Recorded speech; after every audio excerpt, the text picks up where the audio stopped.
I'm super excited about my next guest. Her name is Hava Holzhauer. Yeah, I said it right. Hava for Congress, baby. So she's running for the Broward Palm Beach County Congressional seat, District 23, in a very important seat, and looking to replace Ted Deutsch. Help me welcome Hava. Hi. Hi. How are you, Miss Hava? I am good. It's great to be here with you. Thank you so much for saying yes, for being on the FayWhat show. I totally, really appreciate it. Hava, what does your district look like from your seat right now? So about 30% of it is Palm Beach County and 70% of it is Broward County.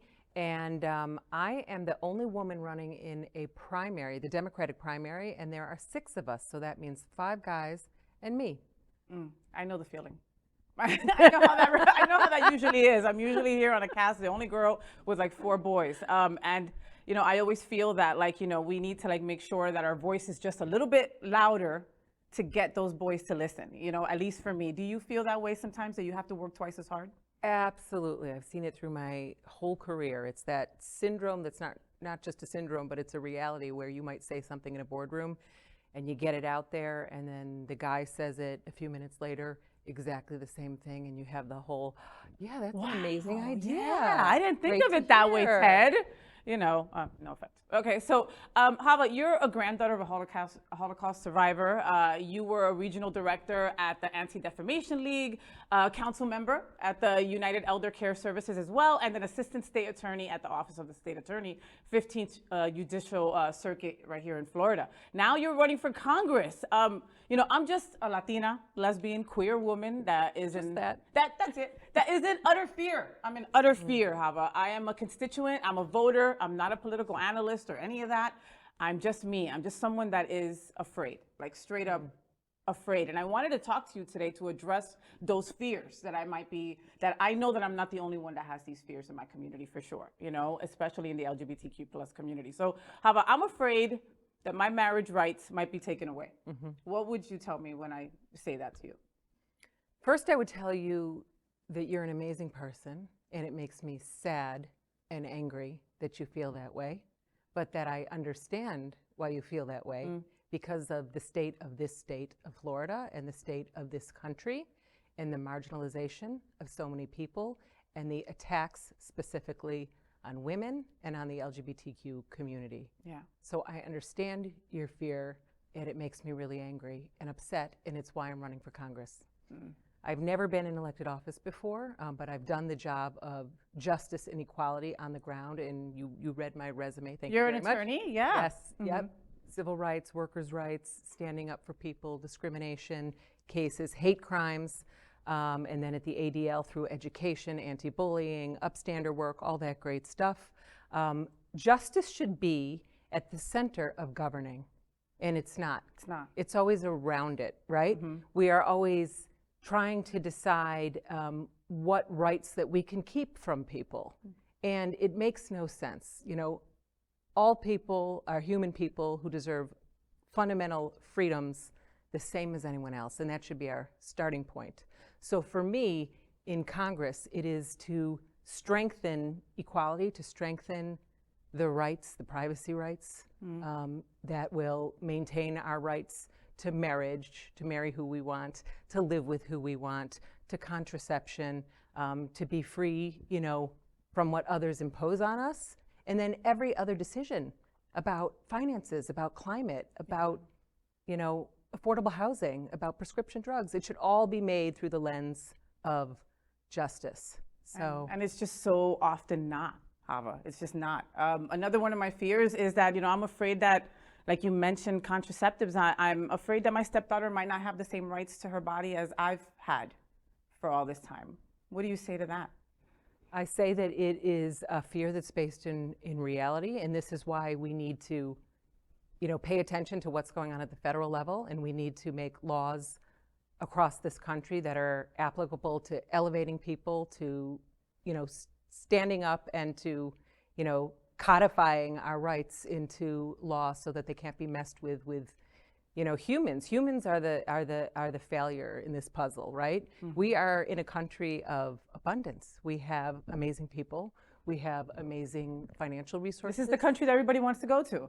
It is, and it still is, and it still should be, but we need to live up to to that standard. Yeah, to that standard. Yeah. And so, we just have to put justice in its rightful place in the law. I'm afraid that my nieces and nephews won't be able to go to school and mention their crazy Titi Faye because I'm gay and the Don't Say Gay bill passed. I'm afraid of that. What do you say to that? It's a horribly, incredibly hurtful law, right? And one of the reasons we know is that it's not even based in reality, because the conversations that our governor, he who will not be named, like Harry Potter, to me, gives for making this Don't Say Gay law is that he's trying to protect, children at the kindergarten through 3rd grade and 4th grade level. And these conversations aren't even, happening. But what we do want kids to be able to do is talk about their families. Yeah. Like, what's going to happen? The kids who are making stick figures of their families in school and they have 2 moms or 2 dads, they can't make the stick figure anymore? Or what happens if we have a boy who comes to school and he's a 2nd grader on Halloween and he dresses as a Disney princess? Is he going to be like put in timeout or sent home? Or what happens if the teacher who is gay has a proud display of her wife on her desk? Is she not allowed to display that picture anymore? And these aren't theoretical, because this is actually what's happening. People are sharing these stories of concern. We have a teacher shortage in a lot of places. What a surprise. What a surprise. What a surprise. And good teachers, Hava. I had a teacher that basically saved my life when I was in high school. I was not out to my family, and my parents are very religious, so they've never been able to wrap their head around. And now I'm their daughter and they love me how they can, right? But during that time, I had an incredible drama teacher that just saved my life and gave me a safe space, gave me somewhere that I could be and love whoever I wanted to. And it makes my skin crawl that other children won't have that same luxury. And it's not a luxury, it's something that everybody should have, a great teacher that they can talk to about anything. It is terrible. My mom is a retired teacher who had national certification, and she worked in communities where, kids really needed the support of their teachers, and she remembers that time, and we talk about it. And what does Mama Hava say? Mama Hava says, first of all, giving her a gun while she's also trying to maintain a classroom and teach students and focus on what we're educating on. And like Florida, what are we, still 48th in the nation on education? So while we are like the worst of the worst in terms of productivity and the ability to educate our kids for the future, we're adding all this other, it's really garbage. It's garbage. It's not something that helps in any way. It only hurts. Yeah. And so, we have to get out, we have to use our voices, we have to protest, we have to talk about it, we have to write about it, we have to let more people know, we have to hone our messaging, about it. we have to scream We about have it. to scream about it. You mentioned giving your mom a gun in the classroom. So let's talk about gun reform. I know enough that I don't want a gun around me, Hava. I know that we don't have guns in our home. We don't want a gun in our home. But these are scary times, and every week we have a mass shooting that just diminishes the lives of so many. And now the gentleman that we will not mention, is saying like, hey, well, I don't even think that you should need a permit anymore. Okay, everybody can just carry a gun as they please. What do you feel on that? So it's another thing that's really terrible and is affecting our freedoms. I think a lot of Americans have gotten confused with rights and responsibilities and what goes along with that, which is duty and obligation. If you have the right and the freedom to drive a car, you have the responsibility and the duty to do it safely, right? You have to make sure your vehicle's safe. You have to drive in the right lane. You make sure not to drink and drive. Yes. You follow rules. This is with every freedom, right? There comes obligation and duty. But there are some exceptions that he who will not be named is a proponent of, and a lot of people in this country, and that includes around guns. They think there should be no duty and no responsibility when you have a gun. Well, if you have the right to a gun, you also have responsibility. Responsibility to keep it locked up. Responsibility to not let somebody get their hands on it that shouldn't. And the big picture as a community and as a country, there have been almost 100 mass shootings since the Parkland shooting in 2018 in the state of Florida. Which was right up the street from here. Correct, and is in my district. Yeah. And it is, it's shameful that, people would rather be right than smart. Yeah. And it's time that we elect people who prefer to be the opposite. And what that means is that they will do anything and everything to make a difference and to save a life. And to circle it back to my mom, if teachers have guns in schools, they don't want them. It's a terrible idea. And it's not the answer to school safety, and it's not the answer to the gun problem. I know that it's a missed issue, but they don't get paid enough, Hava, to be doing that. It's not like teachers are getting paid 200 grand, where it's like, okay, you know what? I'll take a little course and learn how to defend myself. But I mean, teachers don't even get paid well. Like, I don't get it. Most of the teachers that I know do it for the love. Do it for the passion. Do it because they want to make a difference in the lives of children. And they consider their students, I'm getting chills, they consider their students their kids in a lot of, and these are LGBTQ folks that are also teachers, you know?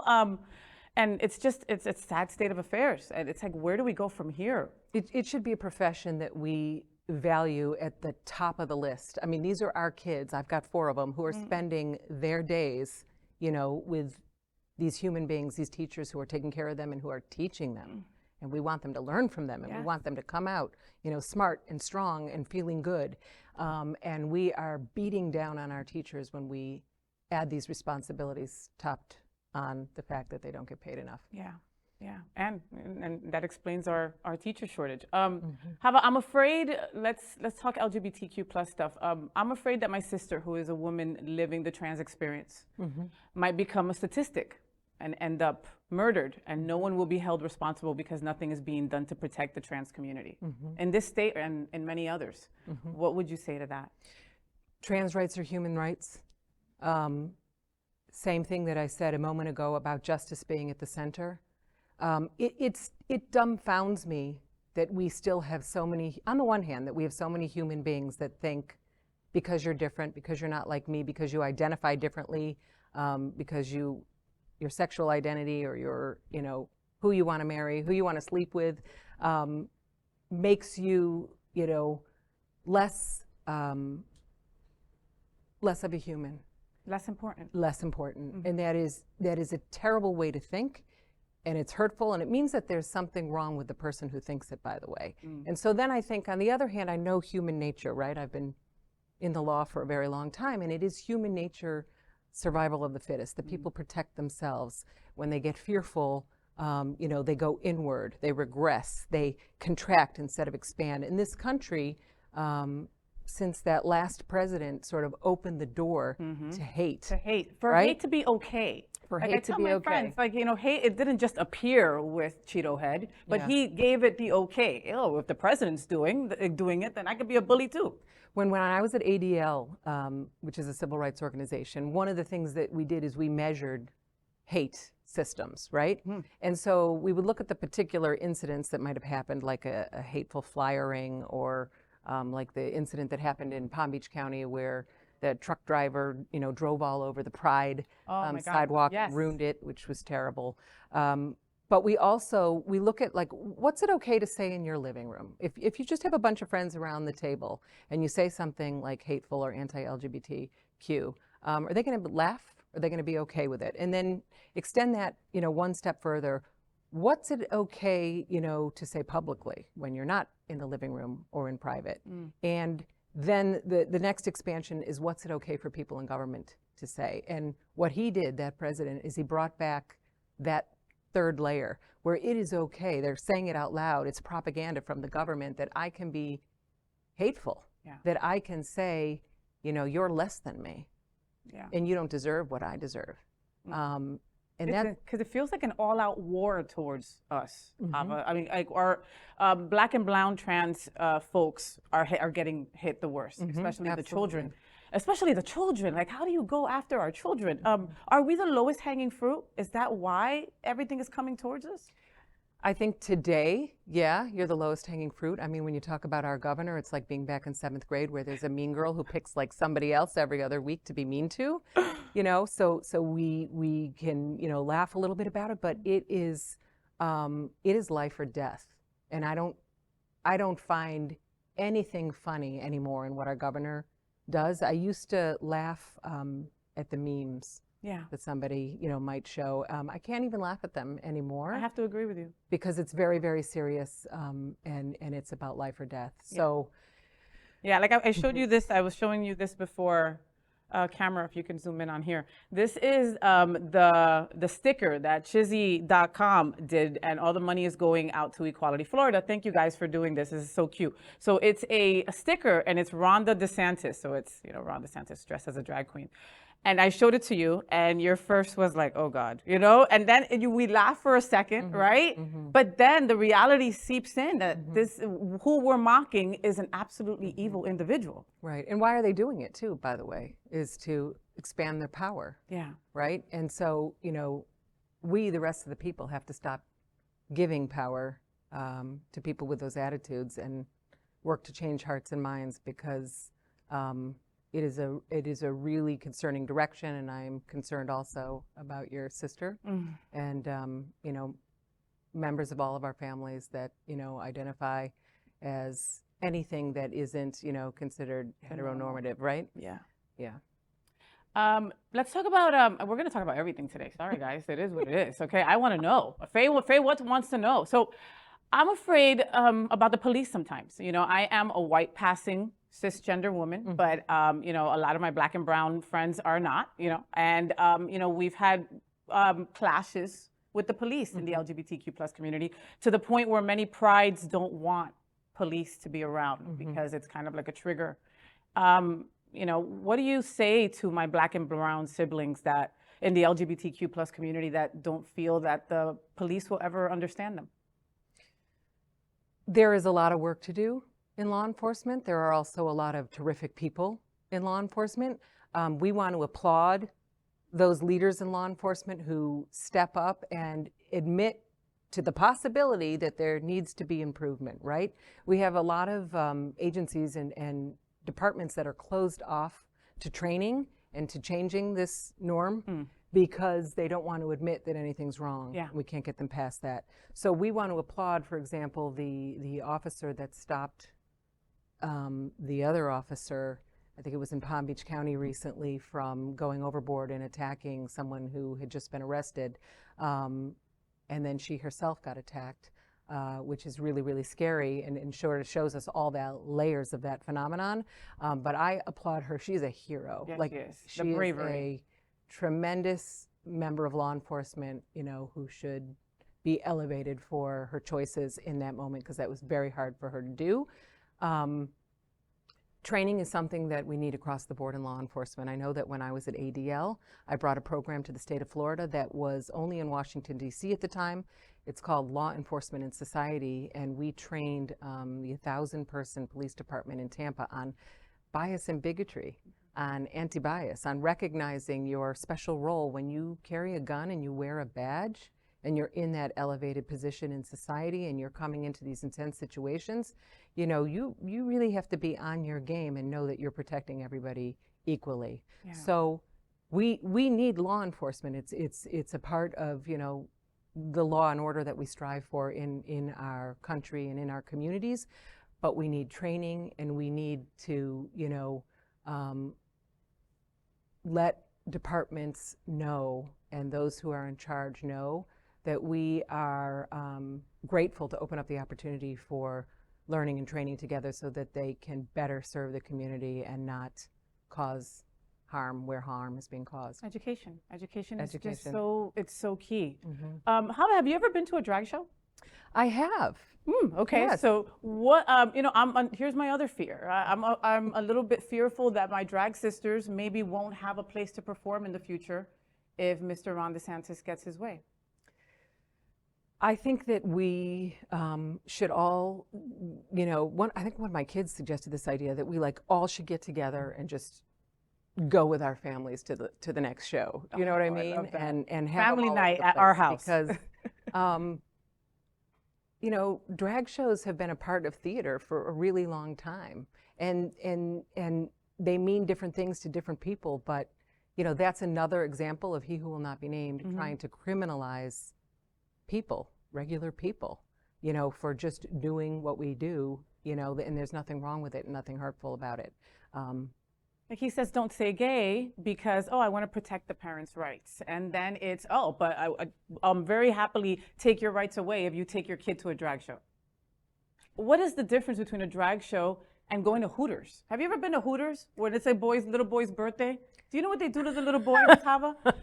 They blow up 2 balloons, true story, and you folks at home can attest. They blow up 2 balloons and they put boobs in the guy's shirt, in the little kid's shirt, put him on a table, and all the girls dance around him.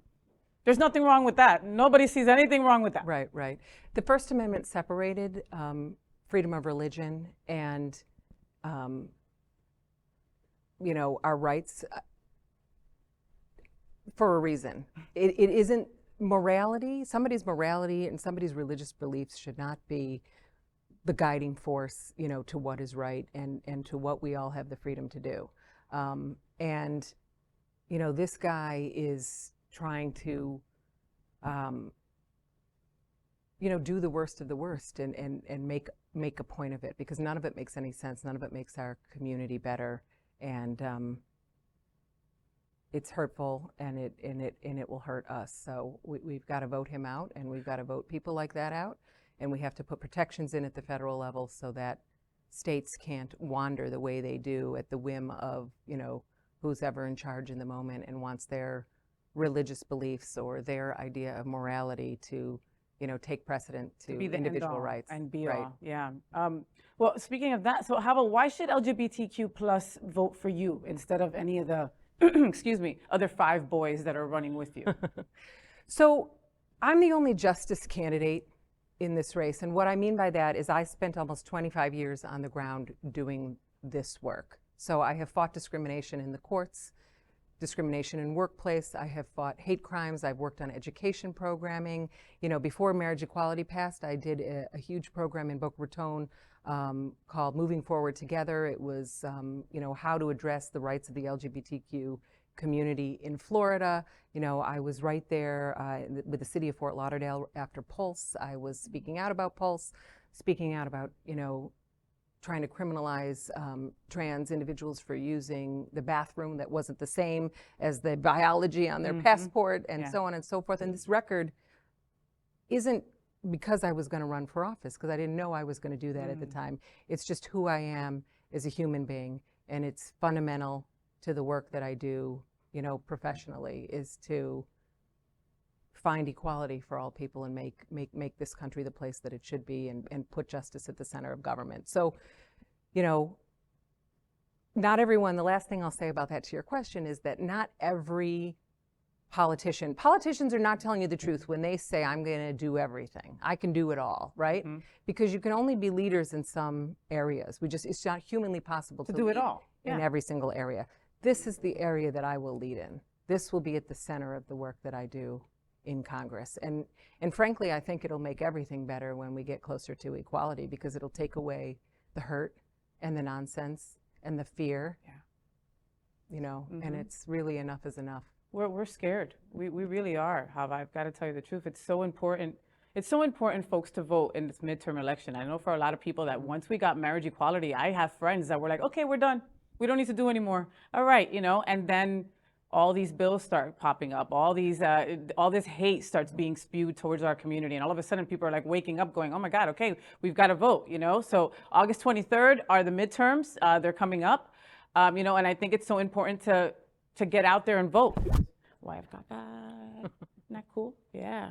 So Hava, I think it's super important also to get to know your candidates like on a personal level, you know, like on a human level, like in a girl Kiki level, okay? Ooh. So I mean, I know you're kind of busy. No, I'm not. I know you're a little busy. I'm not busy at all. I've been trying to get Hava for like 3 months. Okay. What's your guilty pleasure? Is there something that you do that it's just frivolous and you just, you know, sometimes we need something to just get us out of our head, you know? Movies. Movies are my guilty pleasure. Unlike like Rotten Tomatoes and all those, you know, organizations that label movies and say whether they're good or not, I have a very low barometer. I just like to watch the movie. Like my dream on my birthday is to take my family and friends with me and like watch one movie after the next. And I think it's kind of my therapy. I love like that. My escape. I love that. What's the last movie you saw? Ooh, I just saw a heavy movie called Our Friend with Dakota Johnson. Okay. And she is this woman who is dying of cancer, and she has two friends, one is her husband and one is a good friend, that take care of her. And it sort of shows the progression through this disease, but centered around the friendship and the loyalty and the support, and also all the people from the outside who aren't comfortable with the way this friend is showing support to this woman who's dying. And it was very emotional to watch this movie. But I also think through movies, it is a guilty pleasure, but it's one of the ways to learn about other experiences and experience empathy for an experience that you might not have had yourself, and teach you about something that you've never experienced. It's true. And sometimes you just need a good cry. Like when you first said that, I was like, oh God, what a downer. What a downer movie. I don't know if I'm going to go see that. But every once in a while, you need a good cry. Yes. Is there a movie that you know you can go to if you're having a bad day that you've watched a million times? Yes, I am also guilty of watching the same movie over and over again. I've watched Notting Hill over and over again. Oh, wow. I think like once upon a time I wanted like Julia Roberts to play me in a movie. I could see it. Yeah? I could totally see it. I used to wear my hair curly and I could see it. Can you see it? You totally could see it. Yeah. I could see that. And I thought I'd be Erin Brockovich once upon a time. I could see that too. Right? So. Oh my God, I love those movies. Okay, all right. So let's play a quick game of or. Okay, so basically I tell you two things. You pick which one you would prefer in kind of like a flash kind of deal. All right? Okay. You like ready, fast, Hava? Like I have to answer real fast, or I could think about it? I'll let you think about it, girl. We're friends. We're good. You get half a second. All right. Okay. Go. Okay. Ketchup or mustard? Ketchup. Marinara or Alfredo? Oh, maybe mustard. Sorry. Alfredo. Maybe mustard. Depends on the food. Am I having a pretzel or a French fry? Right? Is that right? Exactly. That's what I thought. That's our girl. Ice cream or gelato? Ice cream. Okay. I know you don't watch a lot of TV, but RuPaul's Drag Race or Queer Eye? Queer Eye. Oh, Lady Gaga or Ariana Grande? Lady Gaga. Encanto or Doctor Strange? Doctor Strange. Elton John or Little Nas X? Elton John. There you go. Wow, I love it. Thank you so much, Hava, for that. Lastly, just tell our LGBTQ plus community just a last message. What do you got for them? I've got your back. I am an ally. I'm a proud ally. I have been for 25 plus years. You can look me up and read about it, but call me, reach out to me, let me know the issues, and I will continue to support you no matter what my work is going forward. But I hope that you'll vote for me. August 23rd is Election Day. This is a really important time to vote and an important primary here in Florida. And thank you so much. Thanks for your time. Thanks for believing in me. Folks, all right? Thank you so much for being on the FayWhat show today and for your allyship. I feel it, and like I saw it on a screen, but now I feel it. Like I feel that energy. You know, you're one of the good guys. Thank you for your allyship. It means so much. We're constantly telling folks we can't do this without our allies. We just can't. We just can't. That A in LGBTQIA, that's you, Ms. Hava. Thank you. That's you. We should all be allies, but thank you. Everyone should be an ally, and it sucks that we have to talk people into it, but it's where we're at. August 23rd, go vote. Please check out Holzhauer.com for more information on Hava and how you can help her and her campaign. Thank you for being on the FayWhat show, Hava. Thank you.